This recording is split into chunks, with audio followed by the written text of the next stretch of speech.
ایک انچ دھرتی پر زمین ایسی نہیں جو کافر کی ہو اور خون بہتا ہو.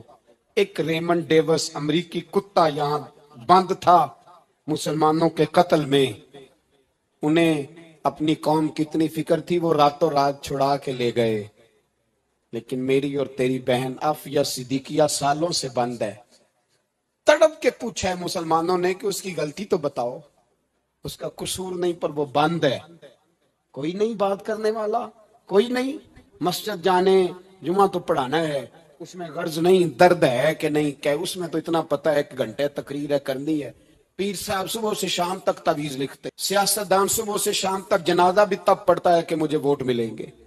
تاجر کہتا ہے بس دکان چلنی چاہیے, مر جائے میری طرف سے ساری دنیا. بس کرو, اس خول سے باہر نکلو. اے نوجوان مسلم, کبھی یہ تدبر بھی کیا تو نے, وہ کون سا گردوں ہے جس کا ہے تو ایک ٹوٹا ہوا تارا. تو نے سوچا ہی نہیں کبھی, تجھے کبھی خبر ہی نہیں ہوئی کہ یہ کس قدر بڑا کام تھا. میرے رسول پاک صلی اللہ علیہ وسلم کے غلاموں جاگو. میں دعائی دیتا پھرتا ہوں, میں کہتا ہوں جٹ بن کے بڑا جی لیا, باٹرائیں انصاری بن کے بڑا جیا. بس کر دو, بس کر دو.